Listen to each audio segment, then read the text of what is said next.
विघट्टनं मुररिपो रावास संस्थापनं गोरक्षस्य ततः स्वयोगतया दर्पोपसंमर्दनम् यो ब्रह्माणं विदधाति पूर्वं यो वै वेदांश्च प्रहिणोति तस्मै तमः देवमात्मबुद्धिप्रकाशम् मुमुक्षुर्वै शरणमहं प्रपद्ये मुमुक्षुर्वै शरणमहं प्रपद्ये।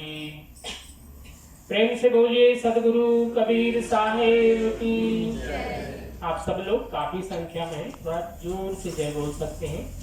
प्रेम से बोलिए सदगुरु कबीर साहेब की, सदगुरु कबीर साहेब की, लाखनोरा ग्राम की, सत्यलोकवासी नवजवाहिर देवचंद साधु साहेब की, सत्य पुरुष परमात्मा हम सबके हृदय में विराजमान सदगुरु कबीर साहेब परमादरणीय परम श्रद्धेय महंत श्री सुकृत सोना साहेब जी रोही, परमादरणीय महंत श्री गिरजानंद साहब जी अंगोचिया, परमादरणीय महंत श्री अमर साहेब ब्रिजमोहन, परमादरणीय परम श्रद्धेय सभी साधु समाज, भक्त हंसजन, देवी सज्जनों, प्यारे बच्चों, आज हम सब लोग लाखनोरा ग्राम में श्री कैलाश रोही जी, उनकी श्रद्धेय माता, उनकी धर्मपत्नी श्रीमती उषा, उनकी दोनों बहनें उषा जी, कविता जी और आप सबके परिवारजन और हमारे श्री कबीर काउंसिल के सभी भक्त हंसजन, भजन मंडली और इस परिवार से जुड़े हुए सभी परिवारजन, मित्र, बंधु बांधव जो आज यहाँ पर श्रद्धा और भक्ति के साथ इस पूजन में आमंत्रित हैं, आप सबका परिवार की ओर से स्वागत है। सदगुरु कबीर साहेब की यह पूजा, जिसको हम सब लोग सात्विक ज्ञान यज्ञ चलावा आरती कहते हैं, इसको बहुत से लोग विलासी चौका आरती भी कहते हैं और बहुत से लोग इसको अष्टपहलु चौका भी कहते हैं। तो एक ही चौका है चलावा चौका आरती, जिसके कई नाम हैं। सदगुरु कबीर साहब ने चलावा चौका आरती जितने भी हमारे गुरु इच्छा लिए हुए भक्त हंसजन हैं, जब उनकी सदगति होती है, सत्यलोक की यात्रा होती है, चलावा हो जाता है, तब यह पूजा की जाती है।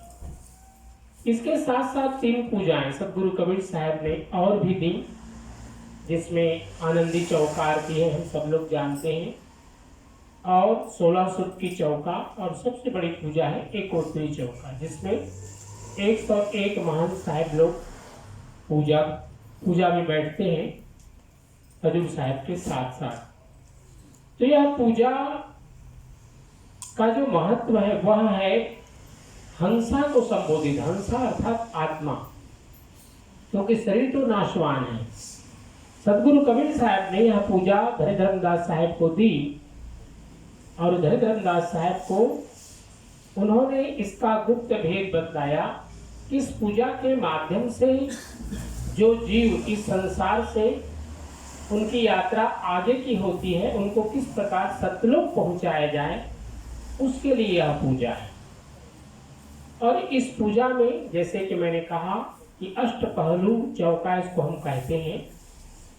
इसमें अभी आप सब लोगों ने 8 सदगुरु कबीर साहब के जो भजन हैं, डोरी जिसे हम कहते हैं, वह पूजा के भजन गाए जाते हैं। इसमें 8 की डोरी है।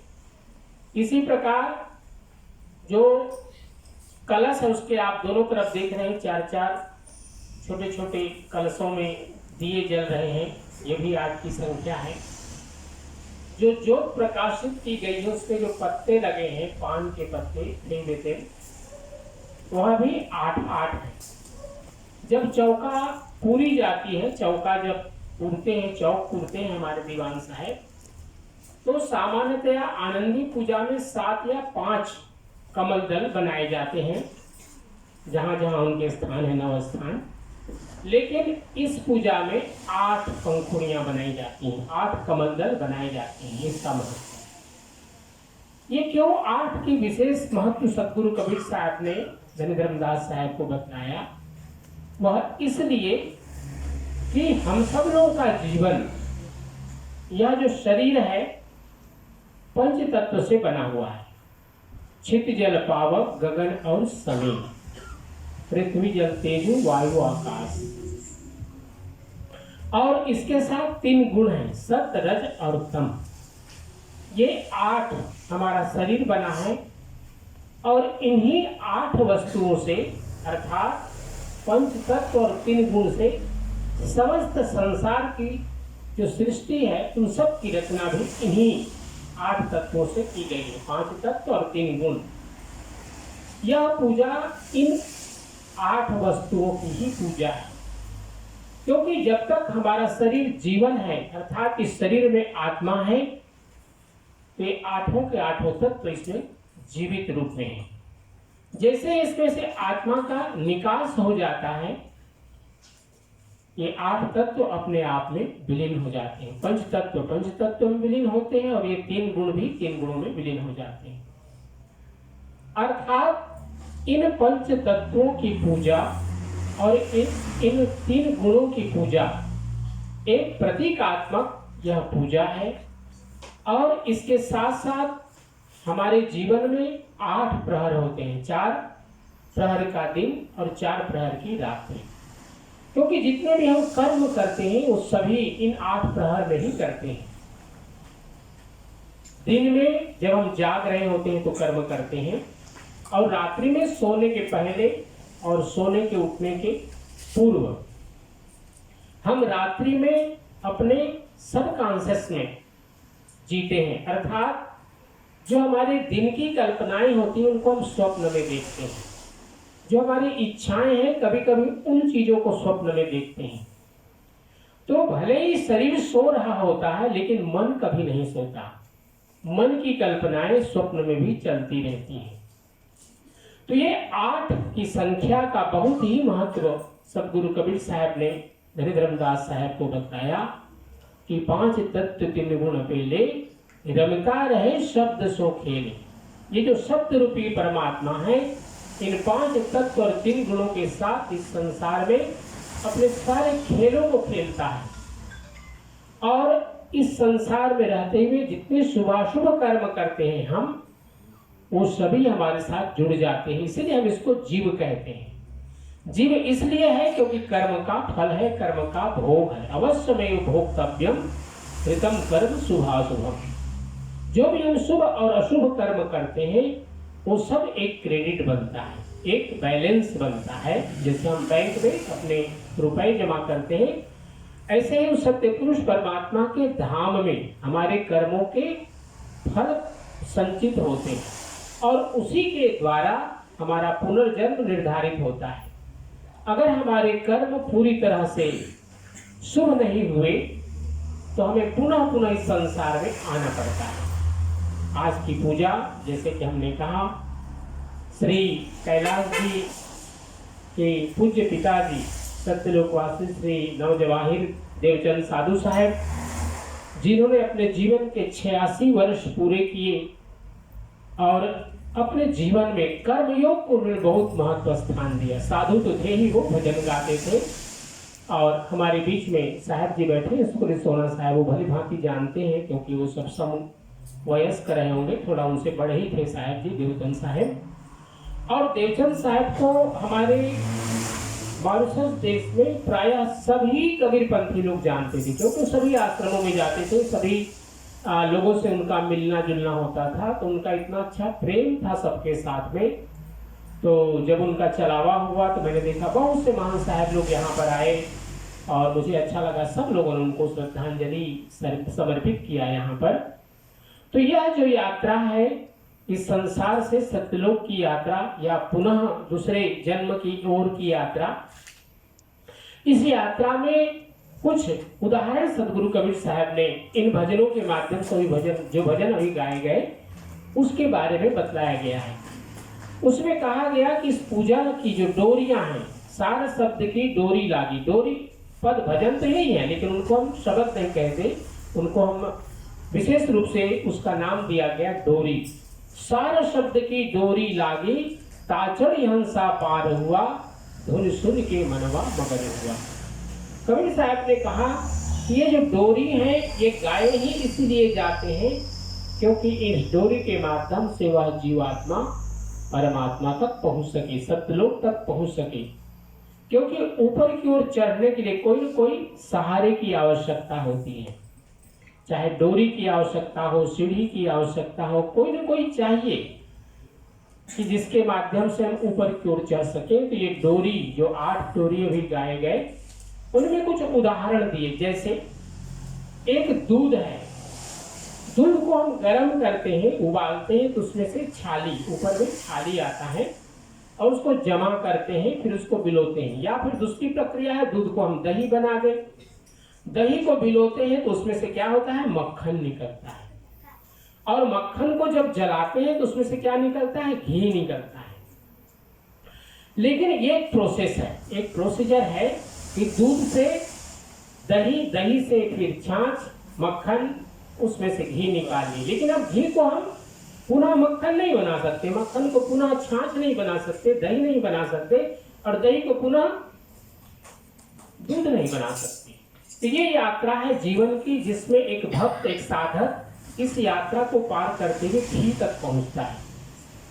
इसी प्रकार से जैसे एक गन्ना है, इस देश में गन्ने की खूब खेती होती है, तो गन्ने का रस जब निकाल लेते हैं तो उसको बॉयल करते हैं, उसको औटाते हैं तो उसमें से क्या निकलता है, गुड़ बन जाता है, या तो चीनी बना देते हैं। लेकिन उस चीनी को फिर से गन्ने का रस नहीं बना सकते, हाँ उसका शरबत बना सकते हैं, उसको फिर से गन्ना नहीं बना सकते हैं। तो इसी प्रकार यह जीवात्मा जब इस अपने कर्म के अनुसार से आगे की ओर बढ़ता है तो अपने कर्म का फल उसे प्राप्त होता है। या तो वो 84 लाख योनियों की यात्रा करेगा अगर उसके कर्म कुछ भी अगर जीवन में ठीक नहीं थे तो, या फिर कुछ और जन्म अगर उसके शुभ रहे तो मनुष्य का जीवन मिलेगा और फिर से उसको शुभ कर्म करने का, भक्ति करने का और साधना करने का अवसर मिलेगा, जिससे कि पुनः उस सत्यलोक की ओर यात्रा कर सके। अगर नहीं कर पाया, जैसे एक मोती सिप है ना, कहते हैं स्वाति बूंद, स्वाति नक्षत्र का जब वर्षा की बूंदे जब उस सीप में, समुद्र के अंदर में रहने वाले उन सीपों के मुख में जाते हैं तो वो मोती का रूप धारण कर लेते हैं। स्वाति नक्षत्र में हजारों नहीं, लाखों नहीं, करोड़ों बूंद गिरते हैं, लेकिन कोई वही स्वाति का नक्षत्र अगर केले के अंदर चला गया तो कपूर बन गया। वही स्वाति नक्षत्र का जल अगर बांस के ऊपर, बांबू के अंदर चला गया तो बंसलोचन बन गया, महाशक्तिशाली। उसमें से वैद्य लोग उसमें दवाइयां तैयार करते हैं बंसलोचन के माध्यम से। वही स्वाति नक्षत्र का बूंद अगर हाथी के सिर के अंदर चला गया तो गजमुक्ता बन जाता है, और वही स्वाति नक्षत्र का सिर के अंदर चला गया तो मोती, पर्ल बन जाता है। और वही स्वाति नक्षत्र अगर खेत में, अगर रास्ते के धूल में पड़ गया तो वो कीचड़ बन जाता है। तो जीवन में सबसे बड़ी बात है कि हमने गुरु किया, सदगुरु किया, और गुरु के बताए हुए मार्ग पर चलते हुए ये प्रक्रिया हमने पार की। जल, स्वाति नक्षत्र का जल जिस प्रकार गजमुक्ता बन जाता है, बंसलोचन बन जाता है, मोती बन जाता है, कपूर बन जाता है, कदली गर्भ संभूतम। हम सब लोग जानते हैं कि केले के गर्भ से कपूर निकाला जाता है, जो ओरिजिनल होता है। ये आर्टिफिशियल है जो हम लोग यूज करते हैं, ये केमिकल है, ये ओरिजिनल कपूर नहीं होता है, ये इसको हम लोग तैयार करते हैं, इसलिए इतनी बड़ी संख्या में ये प्राप्त हो जाता है। तो ये यात्रा है मनुष्य का अपने जीवन में मुक्ति की ओर की यात्रा, और यही इस पूजा के माध्यम से जो चली जो पुतली लौन की, लौन मतलब नमक, चली जो पुतली लौन की था सिंधु की लेन, आपू ही गली पानी भई उल्टी कहे को बहे। अर्थात एक हम लोग का भी जीवन ऐसा ही है कि परमात्मा की ओर जब हम बढ़ते हैं तो परमात्मा में लीन हो जाते हैं। उलट करके मृत्यु को प्राप्त करने वाला व्यक्ति उलट के इस संसार में आके नहीं बतलाता कि मरने के बाद हमारे साथ क्या क्या हुआ। तो उसी को सतगुरु कबीर साहब ने नमक की डली, नमक की एक गुड़िया हो और उसको समुद्र में डाला जाए कि यहाँ पर कितनी गहराई है समुद्र की, तो समुद्र की गहराई को नापने वाला वह गुड्डा जाते जाते वो पानी में विलीन हो जाता है, पानी में गल जाता है। तो उलट करके नहीं बता सकता है कि यहाँ पर कितने फीट की गहराई है। ऐसे ये जीवन की हमारी यात्रा है, 8 पहर की यात्रा, 4 पहर दिन, 4 पहर की रात्रि। और इस यात्रा में हमारी ये जो जीवन की धारा चल रही है, हम सब लोगों को सचेत होने के लिए हंसा के नाम से सतगुरु कबीर साहब कह रहे हैं कि तुम हंसा इस जीवन में एक सिंहासन पर बैठे हुए हो।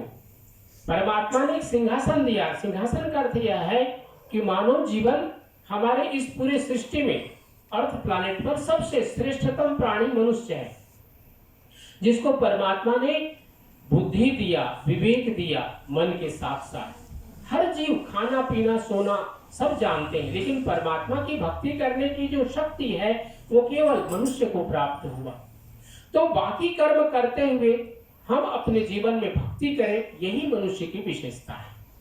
तो मनुष्य की इस विशेषता के कारण से ही हम सिंहासन पर बैठे हैं, और सिंहासन पर बैठे इसलिए हैं क्योंकि इसको राजपद कहा गया। मनुष्य का जीवन राजपद है, इसकी जिम्मेदारियां भी अधिक हैं और कर्तव्य भी इसके अधिक हैं कि हम पूरे संसार का जिस प्रकार से परमात्मा इसको संचालित करता है, उसने माध्यम बनाया मनुष्य को कि इस पूरे समस्त संसार का किस प्रकार संरक्षण करे, अन्य जीवों का किस प्रकार से संरक्षण करे। इसलिए सतगुरु कबीर साहब ने अहिंसा का बहुत बड़ा एक मंत्र दिया कि जीवन में हम शाकाहारी बने, हमारे आहार पवित्र हो, हमारा पीना पवित्र हो, हमारा जीवन पवित्र हो। यह संदेश सतगुरु कबीर साहब ने धीरेन्द्रदास साहब के माध्यम से हम सब लोगों को दिया।